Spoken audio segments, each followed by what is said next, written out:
Amis taureaux, bonjour. Aujourd'hui, je vais vous parler de vous.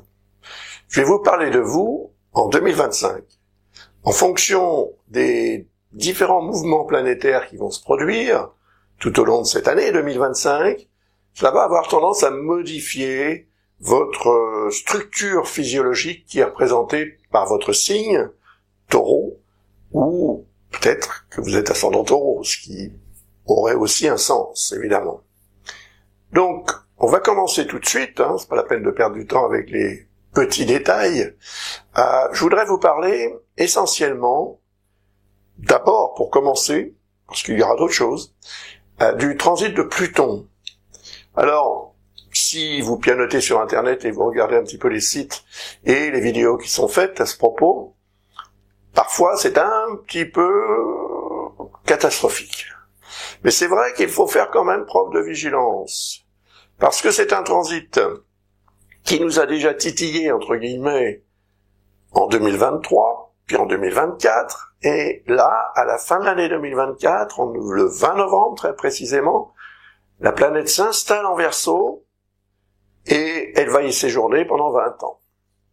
Voilà, Pluton, donc dans le signe du Verseau, vous voyez, c'est comme ça qu'on le dessine. Et donc, le signe du Verseau, en fait, est en dissonance avec le signe du Taureau. Ça ne veut pas dire qu'un Taureau et qu'un Verseau ne peuvent pas vivre ensemble. Quoique ça puisse être un petit peu compliqué à certains moments, pour certains Taureaux, pour certains Verseaux. Mais en tous les cas, cette dissonance, elle va avoir un sens. C'est-à-dire qu'elle représente une période majeure en termes de remise en question profonde de la vie et de toutes sortes de détails existentiels importants. Car quand on dit détails, ça peut paraître un petit peu pas important, or ça l'est, et ça le sera. En fait, ça représente peut-être la fin de quelque chose, ou de quelqu'un, ou d'une relation, ou d'une situation, mais ça reste quand même au profit d'un nouveau départ, de quelque chose qui va renaître de ça. Et bien souvent dans la vie, évidemment, on a besoin de se remettre en question et de transformer profondément ce que l'on a pris l'habitude d'avoir ou de faire, sans que cela nous apporte exactement ce qu'on en attend finalement. Donc, ce transit est majeur, il est très important. Vous voyez que ce signe, en fait, du Verseau, si on devait compter à partir du vôtre, c'est le 10e. Le vôtre, c'est le premier, puisqu'on en parle. Deuxième Gémeaux, 3, 4, 5, 6, 7, 8, 9, vous voyez, 10, 11, et là 12. Alors, 10e signe, moi, je l'associe à la 10e maison, symboliquement. La 10e maison astrologique, il y a 12 maisons en astrologie, autour d'un thème. 12 signes, 12 maisons. La 10e représente le statut social, socio-professionnel, représente aussi, en fait, l'ambition qu'on a de réussir et les capacités qu'on a aussi à réussir. Le potentiel de réussite est représenté par le milieu du ciel, et c'est la réussite sociale, la réussite professionnelle, la réussite telle que on la souhaite dans cette vie. Donc là, Pluton arrive pour probablement imposer une remise en question profonde des valeurs. Mais cette remise en question, elle a un sens, elle a peut-être un but précis, c'est de régénérer. C'est ce que représente aussi Pluton. Alors après, Pluton, c'est le dieu de la mort. Bon, ça peut faire peur, mais la mort, c'est symbolique aussi. Donc, il y a là, à mon avis, quelque chose qui doit être pris en considération parce que pendant le transit de Pluton en Capricorne, ici, dans ce signe, il était en harmonie avec le vôtre. Donc, il vous a permis, pendant une quinzaine d'années quand même, depuis 2008, il vous a permis de vous régénérer beaucoup plus facilement. Ça n'empêche pas que vous avez pu avoir des soucis de santé, des soucis professionnels, des soucis sociaux, enfin des soucis en tout genre. Mais Pluton restait en quelque sorte votre allié. et vous permettait d'avoir cette énergie de fond qui remonte dès qu'on en a besoin pour que vous puissiez vous relever si vous tombez, vous soigner si vous tombez malade et gérer les situations, quelles qu'elles soient, jusqu'à un certain point bien évidemment, pas non plus dépasser les limites raisonnables, mais je dirais que cette planète Pluton a été très généreusement de votre côté, malgré les aléas que vous avez pu vivre, connaître, les difficultés, les obstacles, etc. Pluton était là pour dire « Allez, marche ou crève ». Mais en fait, non, on marche, on continue. Et Pluton aide dans ce sens. Mais là, ça va changer. Alors peut-être que ça veut dire les bonnes choses dont vous avez pu profiter pendant ces 15 dernières années de transit de Pluton en Capricorne. Si vous n'avez pas géré correctement, si vous n'avez pas peut-être tiré parti vraiment de cette capacité que vous donnait Pluton, cette capacité de régénération, et donc par extension d'évolution et de remise en question au coup par coup quand il fallait le faire, pour que ça fonctionne plutôt que le contraire. Maintenant, vous pouvez devenir tout à coup victime de l'énergie de Pluton. Mais pourquoi? Ça voudrait dire que c'est parce que vous n'auriez pas fait ce qu'il faut au cours des 15 dernières années pour véritablement vous installer et vous imposer durablement, quelle que soit la météo de la vie. Ça, c'est possible. Maintenant, il ne faut pas dramatiser non plus. Il faut se dire tout simplement que Pluton va avoir cet effet. Il va vous pousser dans vos retranchements pour vous imposer cette remise en question. Alors, c'est la remise en question de vous-même. Qu'est-ce que vous êtes? Qui vous êtes? Combien vous valez sur le marché international? Je ne sais pas. Tout dépend de votre situation et de votre position sociale, bien sûr. Mais c'est là, en fait, que Pluton peut vous être utile malgré tout, car si vous acceptez, entre guillemets, cette notion de sacrifice que représente Pluton également, comme les anciens qui faisaient des sacrifices à leur dieu pour obtenir une meilleure école, peut-être que c'est ça, seulement le transit va durer 20 ans. Alors, on peut pas dire que pendant 20 ans, vous allez être matraqué tous les jours par les sévices de cette planète Pluton, le dieu de la mort. Non, je ne pense pas. Mais c'est quand même une période délicate, il faut le dire. C'est une période délicate que vous allez devoir affronter, entre guillemets. Vous allez devoir faire preuve de ténacité, de témérité, j'allais dire non, c'est pas nécessaire. En tous les cas, de ténacité et d'endurance, oui, très certainement. Pour éviter, en fait, que cette énergie plutonienne ne devienne véritablement une source de troubles majeurs. Ne dramatisons pas. Pluton représente symboliquement le 7e signe à partir du vôtre, celui-ci, le signe du Scorpion. Vous êtes peut-être ascendant Scorpion. Si c'est le cas, Taureau ascendant Scorpion, vous êtes doublement concerné par ce transit. Mais en tous les cas, Pluton représentant ce 7e signe représente symboliquement, encore une fois par analogie, on va dire, votre 7e maison, qui représente le relationnel, le couple, les partenariats, collaboration, contrat. Et il peut y avoir là une logique de fin de cycle. On arrive au terme de quelque chose, en termes de relationnel, et on passe à autre chose. Donc il y a cette notion de mort pour renaître. Mais il est possible qu'au pire, ce qui va arriver, soit pour vous, ou devienne pour vous, une source de contrariété plutôt sombre, voire noire. Si on devait donner une couleur à Pluton, ce serait le noir. Eh bien, ça peut durer 20 ans. Là, c'est mauvaise nouvelle. Mais rassurez-vous, il y aura d'autres transits au cours de ces 20 années qui vont modifier, voire annihiler, annuler, et voire peut-être même inverser la vapeur en ce qui concerne l'énergie de Pluton. Mais, depuis le 4 septembre, Mars est donc en Cancer. C'est un transit qui vous est favorable. parce que le Cancer est en harmonie avec le signe du Taureau, il y a ce qu'on appelle entre les deux un sextile.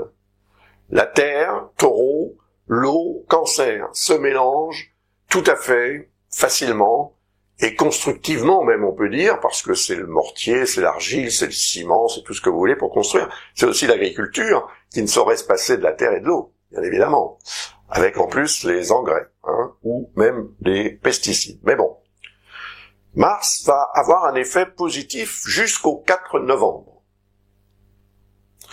Donc depuis le 4 septembre jusqu'au 4 novembre 2024, de cette année présente.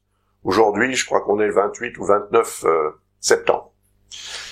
Donc, cela vous donne un atout, si vous voulez, pour mieux gérer, surtout au niveau des échanges, dans la communication. Parce que là, on est dans la maison 3, ou le troisième signe à partir du vôtre, relié à la maison 3, qui représente l'intellect et ce qu'on en fait. Les déplacements, la mobilité, tout ça aussi, la fratrie également, c'est représenté par ce secteur. Mais, en fait, comme Mars sera en harmonie avec votre signe, il devrait vous être utile pour gérer la communication de façon assez intense, mais en restant quand même plutôt diplomate. Et ça risque de changer. Oui, parce qu'à partir du 4 novembre, Mars va transiter en Lion. Et là, en Lion, on est dans un signe de feu. Et le feu et la terre ne sont pas vraiment des éléments qui se mélangent aussi facilement que la terre et l'eau. Vous en conviendrez, n'est-ce pas? Donc dans la symbolique, il y a ce qu'on appelle une dissonance. Et le signe du lion, c'est le signe de l'ego. Et c'est le signe du soleil également. Et si vous êtes né sous le signe du taureau, c'est parce que vous avez le soleil, enfin ça indique que vous avez le soleil en lien, ou comment dirais-je, en perspective alignée, en alignement avec le soleil, avec le signe du taureau. Donc le soleil, c'est votre ego. On l'a tous, un ego bien sûr, c'est évident, c'est nécessaire même, je dirais. Mais quand Mars transite le signe du lion, et qu'il crée une dissonance avec le signe de quelqu'un, vu que Mars est soumis à l'énergie du soleil, puisqu'il transite le signe du soleil, vous me suivez, eh bien ça amplifie assez fortement le risque de perturbation qui émanerait du dieu de la guerre. Or, le signe du lion à partir du vôtre, c'est le 4e. Et là, on est donc dans la 4e maison. La 4e maison, c'est l'environnement proche. Famille, foyer, résidence. Voilà ce que ça représente. Donc, à mon avis, là, vous allez devoir faire un gros effort, parce que ce transit de Mars, d'habitude, Mars transite à peu près 6 semaines dans un signe. Mais là, il va y avoir ce qu'on appelle un phénomène de rétrogradation, apparente bien sûr, de notre point de vue sur Terre, on va avoir l'impression que Mars recule, qu'il repart du Lion vers le Cancer. Donc il rétrograde. Phénomène d'optique, mais qui a un sens quand même. C'est la Terre en fait qui double Mars sur son orbite autour du Soleil, et ce faisant, évidemment, Mars s'éloigne dans l'autre sens. Et cela va avoir une tendance à atténuer l'énergie de Mars, mais ce qui est important surtout, c'est que Mars va revenir dans le signe du Cancer. Il va rétrograder à partir du 6 décembre de cette année, et il repasse en Cancer à partir du 6 janvier. Donc ça, c'est très intéressant et important pour vous, parce qu'à partir du 6 janvier jusqu'à ce que la planète repasse en Lion, ce qui se produira le 18 avril, vous avez toute cette période, 4 mois, pour, préparer le terrain, avec des démarches, en communiquant, en expliquant les choses, en partageant vos idées, voire en les imposant aussi, mais grâce à cette configuration-là, de façon plutôt diplomate que le contraire. Et ça vous sera très utile. Parce que, à partir du 18 avril, et ça va durer jusqu'au 17 juin, donc 18 avril, 17 juin, 2 mois, au cours desquels Mars transitera en Lion. Et là, ça devient tendancieux, ou ça redevient tendancieux, parce que vous allez quand même vivre quelque chose d'assez intense du 6 décembre au 6 janvier. Ça va être intense parce que Mars sera en Lion. Donc, comme on l'a vu tout à l'heure, en dissonance avec votre signe, exaltant aussi le rôle de l'ego et produisant effectivement toutes sortes de débordements qui pourraient être déplorés, soit dans votre vie personnelle sur le plan santé, par exemple. Ça peut avoir un effet sur le plan santé. Et aussi sur le plan famille, foyer, résidence. Et même en ce qui concerne la patrie, parce que la maison 4 en astrologie, surtout en astrologie mondiale, représente le pays tout entier. Et je me dis que, vu les configurations, car lorsque Mars sera en Lion, il va produire tout simplement une opposition avec Pluton. Et cette opposition avec Pluton, ça veut dire l'opposition du dieu de la guerre au dieu de la mort. Mais dans l'opposition, il y a une forme de complémentarité entre les signes, ou tout au moins les éléments, qui correspondent aux signes impliqués. Là, on a un signe d'air, et ici, un signe de feu. Or, le feu et l'air cohabitent très bien. D'ailleurs, sans air, le feu va pas loin. Il ne peut pas brûler, tout simplement. Donc, il y a une complémentarité, mais en même temps, c'est une opposition.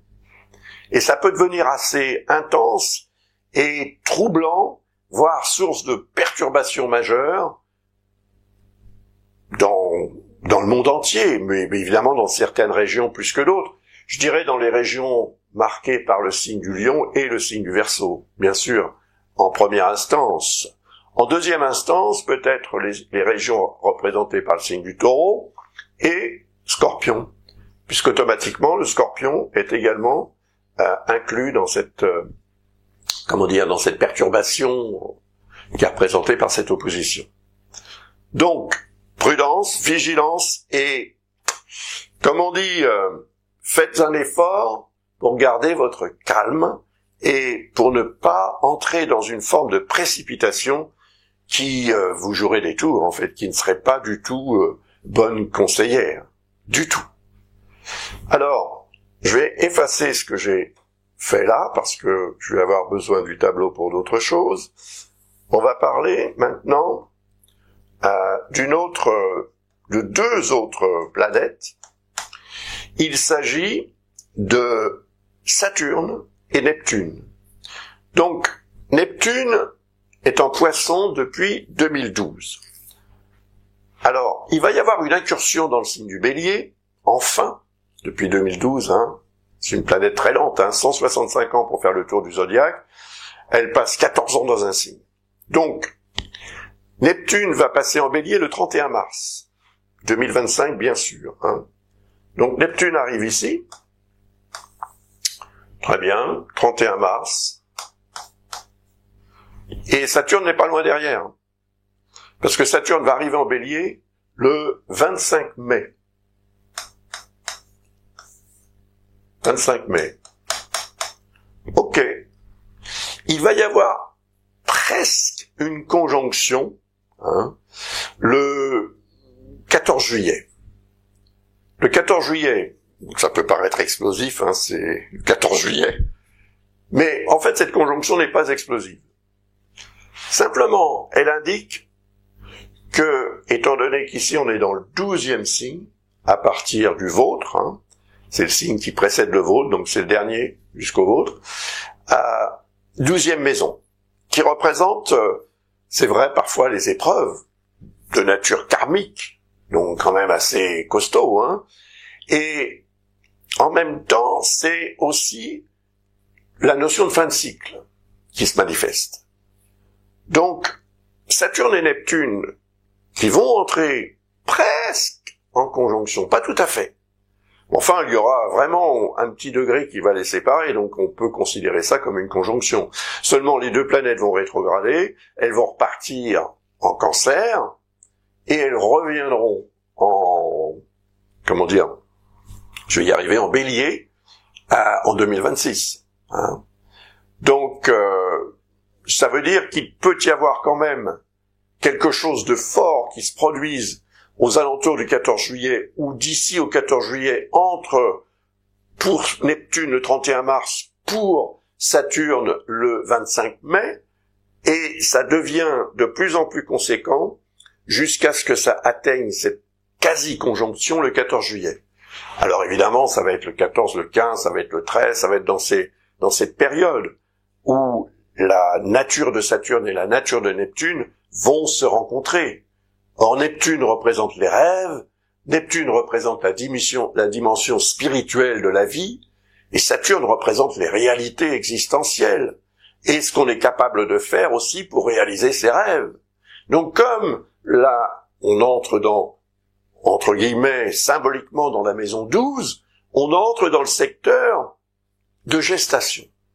Donc ça veut dire aussi que, à cette date-là, aux alentours du 14 juillet, ou tout au moins d'ici au 14 juillet, pas d'ici, mais entre le 31 mars et le 14 juillet, surtout, quand il y aura presque cette conjonction, si vous êtes dans une logique de préparation de quelque chose qui devrait donner naissance à une nouvelle vie, entre guillemets, ou réellement, pourquoi pas, sur le plan personnel, sur le plan financier, sur le plan professionnel, sur le plan relationnel, et tutti quanti, eh bien, sachez que ce que vous allez faire et ce que vous allez obtenir aux alentours du 14 juillet, ce ne sera que le hors-d'œuvre.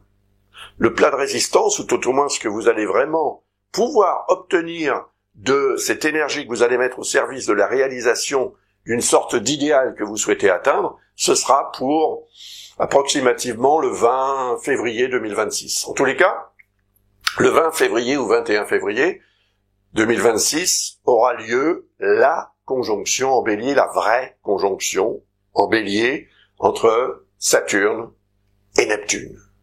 Et ce sera un événement unique qui ne se reproduira jamais de votre vivant en tous les cas dans ce signe. Ça non. Vu la lenteur de Neptune, 165 ans quand même pour faire le tour, voyez. Donc c'est terminé. C'est terminé, mais ça n'est pas encore fait. Donc, préparation, Saturne, relevez les manches, et allons-y, faisons les efforts et le travail nécessaire pour obtenir ce qu'on désire dans la vie. Après, une autre planète importante aussi, c'est Uranus. Alors, Uranus est en Taureau dans votre signe depuis 2018, donc depuis 2018, je vous en parle, tous les ans. J'en parle même ponctuellement quand je fais les analyses de nouvelle lune, de pleine lune, etc. Mais là, ça va se terminer. Pas complètement encore, mais presque. Il en est à la fin du signe, il est arrivé en 2018, donc, et on va dire que dans la nuit du 8 au 9 juillet, il va entrer en Gémeaux, provisoirement, jusqu'au 8 novembre, puisqu'il va rétrograder, repartir en Taureau, mais il reviendra en Gémeaux le 26 avril, le 25 ou le 26, enfin bon, à peu près, de l'année prochaine, de l'année 2026. Quand il va passer en Gémeaux, donc provisoirement, notez la date, 8-9 juillet jusqu'au 8 novembre. Et il faudra attendre en fait le 25 avril de l'année prochaine pour que Uranus s'installe vraiment en Gémeaux. Mais du 8-9 juillet jusqu'au 8 novembre environ, ça peut être le 7 dans la nuit, enfin ça dépend en fait de l'endroit où vous vous trouvez sur Terre, parce que il y a les décalages horaires et tout ce que je fais en termes de datation, c'est relié à Greenwich, donc au méridien 0.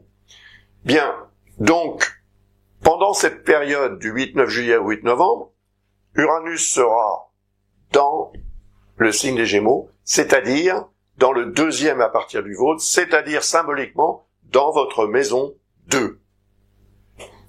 Un changement peut se produire, se réaliser et devenir vraiment quelque chose de conséquent, voire même d'unique, car on peut dire, selon votre âge évidemment, que c'est probablement la première fois que ce phénomène va se produire.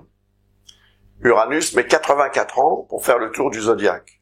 Donc évidemment, vous allez peut-être pouvoir profiter de quelque chose qui ressemble à une transformation, un changement radical majeur de votre vie en ce qui concerne le rapport à l'argent. Donc les biens matériels, l'alimentation et l'alimentaire aussi sont représentés par la maison 2. Donc selon votre âge, ça peut avoir un effet considérable parce que l'effet aura des répercussions pendant 84 ans. C'est formidable. Par contre, entre le 8-9 juillet et le 7-8 novembre, c'est la période, encore une fois, c'est le hors-d'œuvre, c'est la période au cours de laquelle vous allez devoir faire certaines démarches éventuellement. En tous les cas, il se passera des choses qui devraient cumuler et arriver à terme pour produire véritablement le changement à partir du moment où Uranus s'installera définitivement en Gémeaux, et ce sera le 25 avril 2026. Vous voyez, ça vous donne du temps quand même pour préparer tout ça. Mais sachez que ce transit est extrêmement important parce que il est en fait unique. Voilà. Et puis on a aussi quand même, il faut le dire, on a Jupiter en Gémeaux en ce moment. Depuis le mois de mai 2024, Jupiter est en Gémeaux. Le transit va durer jusqu'au 9-10 juin. Le 10 juin, dans la nuit du 9 au 10, au niveau heure de Greenwich évidemment, Jupiter passe en Cancer. Donc le transit se termine. Mais comme on vient de voir en fait que Uranus serait en Gémeaux du 8-9 juillet jusqu'au 8 novembre, il aura tout juste manqué Jupiter. Mais Jupiter serait donc là, à mon avis, pour préparer le terrain, pour préparer l'arrivée d'Uranus. Donc, ça voudrait dire que la période de transit de Jupiter en Gémeaux, qui a commencé au mois de mai, qui se terminera au mois de juin de l'année prochaine, c'est une période de préparation à l'arrivée d'Uranus. Et comme Jupiter représente aussi tout ce qui revêt un caractère officiel, administratif, juridique ou légal, c'est les hautes instances, c'est aussi les liens que vous pourriez avoir avec l'étranger, c'est le côté aussi enthousiasme et positif, le côté opportuniste, et Jupiter représente aussi les opportunités, bien sûr. Donc il peut se passer des choses très intéressantes pendant ce transit de Jupiter en Gémeaux. Et si vous savez saisir ces opportunités, sachez que lorsqu'Uranus va arriver en Gémeaux, donc à peu près un mois après, c'est même juste un mois après que Jupiter ait quitté ce signe, eh bien tout à coup, c'est comme une deuxième vague, mais c'est plus qu'une deuxième vague, c'est comme un tsunami en fait.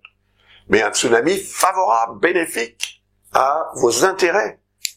Même si par ailleurs, il y a des perturbations, comme on l'a vu, du fait de Pluton, de Mars, etc., je pense que c'est aussi un transit qui peut vous être extrêmement utile. En plus, dès lors que Jupiter sera en Cancer, donc ce transit de Jupiter en Cancer, il est automatiquement, comme on l'a vu tout à l'heure aussi, en lien harmonique avec votre signe. Voilà.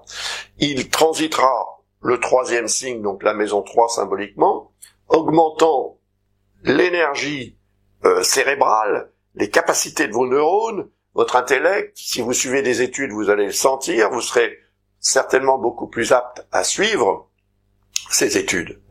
Donc ce Jupiter qui passe en Cancer le 9-10 juin va y séjourner jusqu'à la fin du mois de juin 2026. Donc pendant un an, vous l'aurez avec vous pour peut-être aussi vous rendre beaucoup plus enthousiaste, beaucoup plus positif ou positif dans votre façon d'aborder les choses de la vie et les problèmes pour leur trouver des solutions, évidemment.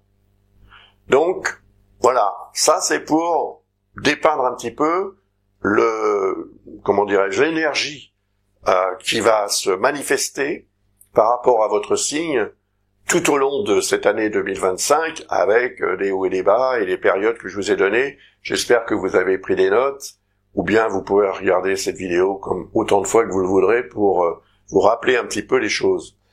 Alors, vous le savez sûrement, mais si vous ne le savez pas, je vous le dis, Vénus est votre planète. Elle représente le signe du Taureau. Et quand elle va traverser le signe du Taureau, ce qui survient généralement une fois par an, elle va vous apporter de la chance, des bonnes choses, du bien-être, voilà, tout ce que le Taureau aime en fait. Donc il faudra faire preuve quand même, être raisonnable si vous voulez, et ne pas exagérer les bonnes choses, parce qu'elles peuvent se retourner contre vous au niveau même santé, vous voyez. Mais ça va commencer le 6 juin, ce transit de Vénus en Taureau, et ça va durer jusqu'au 4 juillet. Donc Vénus en Taureau, c'est une période du 6 juin au 4 juillet à prendre en ligne de compte, parce que son énergie va doubler la vôtre en fait, mais dans le bon sens, c'est-à-dire que Vénus représente le côté charmeur, le côté sympa, le côté positif, le côté agréable de la personnalité, et puis aussi bien sûr le facteur chance qui est représenté par Vénus. Donc prenez note quand même de cette période, parce que vous pourriez en profiter soit au niveau créativité, soit au niveau vie sentimentale, soit au niveau financier, la chance, le jeu, je ne sais pas, enfin, tout ce qui peut être agréable peut se manifester de façon beaucoup plus forte et beaucoup plus durable aussi, parce que ce qui peut vous arriver pendant cette période, c'est 1 mois, c'est pas très long, mais ça peut avoir des répercussions à beaucoup plus long terme. Donc, ce que vous allez obtenir pendant cette période, que ce soit un objet ou que ce soit un résultat, aura des répercussions à beaucoup plus long terme.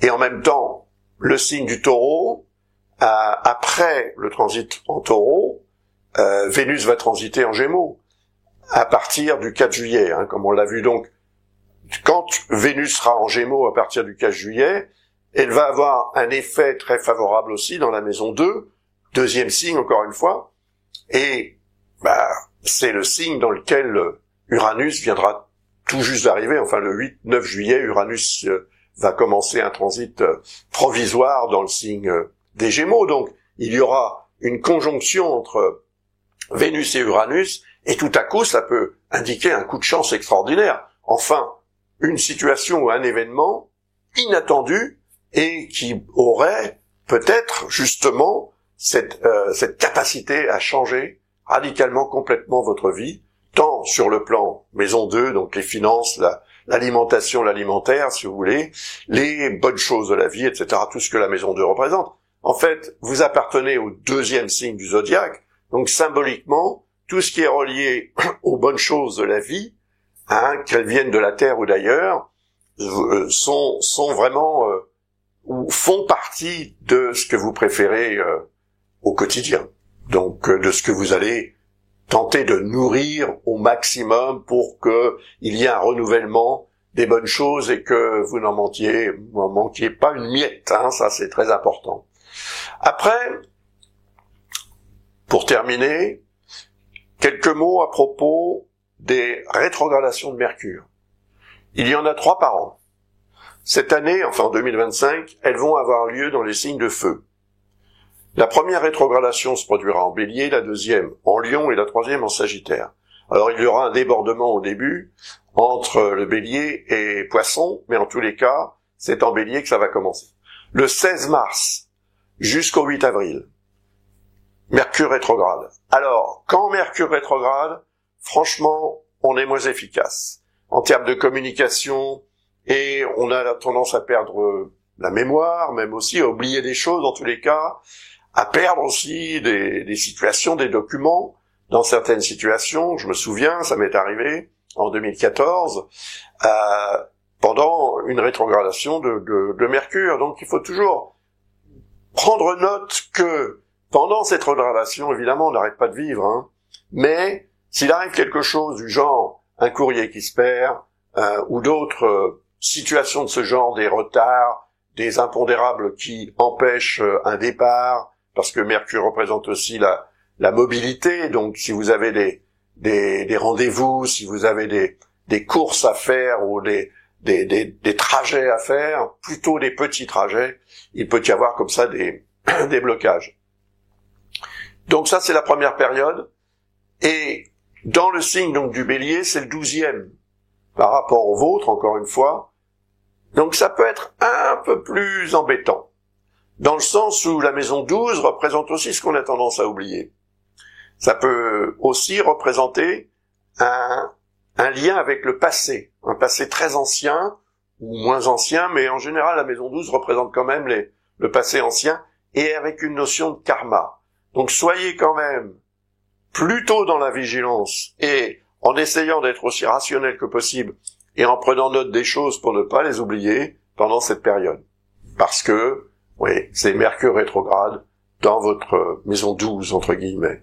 Après, ça sera du 19 juillet au 12 août, dans le signe du Lion. 19 juillet, 12 août, Mercure rétrograde. Donc là, on est dans le secteur 4, maison 4, famille, foyer, résidence. Les rapports avec la famille, le foyer, la résidence, ou les démarches, les réalités, les documents qui seraient en lien avec votre foyer, votre vie de famille, etc., ou votre lieu de résidence, tout cela peut devenir tout à coup sujet de polémique, de retard, et peut-être de perte de documents, etc. Enfin, la même chose qu'on a vu tout à l'heure, sauf que ça se passe dans un secteur différent. Donc, voilà, vigilance pendant cette période du 19 juillet au 12 août. La troisième et dernière de l'année se produira entre le 10 novembre et le 30 novembre dans le signe du Sagittaire. Donc Mars ici, il est dans la maison 8, qui représente vos intérêts sur le plan financier. N'allez pas prendre rendez-vous avec votre banquier ou banquière pour demander un crédit ou une faveur quelle qu'elle soit pendant la rétrogradation de Mercure. Entre donc cette date du 10 novembre jusqu'à la fin du mois de novembre, voilà, attendez que Mercure reprenne son mouvement direct à partir du 30 novembre, enfin du 1er décembre, pour faire ses démarches. Mais ça peut aussi vouloir dire que pendant cette période de rétrogradation de Mercure, vous aurez la tête ailleurs et vous oublierez de payer ceci, de payer cela, et cela peut avoir effectivement un effet aussi sur votre bien-être et sur le cours positif de votre vie sur ce plan des rapports d'argent avec la société. C'est surtout ça que ça représente. Et la maison 8 représente aussi en fait votre capacité à vous engager dans une forme d'investissement. Donc ça peut être un investissement moral ou financier, ça peut être un investissement sentimental ou autre. Soyez, voilà, plutôt dans l'observation que dans l'action, et ne dites pas oui pendant cette période sans avoir vraiment vérifié tous les tenants et aboutissants de ce qu'on vous proposera éventuellement ou de ce que la situation semblera vouloir vous imposer. Entre le 10 novembre et le 30 novembre, on ne dit rien, on observe, on écoute, on analyse et on se prépare pour le 1er décembre où là, on va pouvoir dire ce qu'on a à dire, partager ses opinions, imposer même ses opinions, en tous les cas, faire en sorte que, sur le plan de la communication, ça passe beaucoup mieux. Voilà. J'ai terminé cette analyse. Alors, je n'ai pas évidemment tout dit, mais si vous voulez en savoir plus, n'hésitez pas à visiter le site de l'École Ablas. Et puis voilà, commandez une analyse pour 2025 à l'une ou l'autre de nos astrologues, qui ont été formés d'ailleurs par l'École Ablas. Et si vous voulez vous-même vous former à l'astrologie, n'hésitez pas. Nous avons aussi un cours qui peut vous être très utile pour mieux gérer toutes sortes de choses au quotidien dans votre existence. Et puis, il y a aussi les ouvrages, bien sûr, que j'ai écrits pour justement des ouvrages didactiques pour se former à l'astrologie ou disons pour améliorer ses connaissances dans un domaine ou dans un autre, que ce soit l'astrologie karmique, les transits planétaires, les révolutions solaires, le thème natal en tant que tel, etc. Vous n'aurez qu'à pianoter sur le site de l'École Ablas et vous trouverez tout ça pour éventuellement vous offrir l'un de ces ouvrages ou offrir l'un de ces ouvrages à quelqu'un que vous aimez. Pour son anniversaire, pour Noël, pour le jour de l'an, pour quand vous voudrez. On n'a pas besoin d'occasions comme ça pour faire des cadeaux aux gens qu'on aime. Je vous remercie en tous les cas de votre intérêt pour mon travail et de votre fidélité. Et je vous souhaite une superbe année 2025. Attention quand même, Pluton et Mars, pas vraiment facile. Au revoir.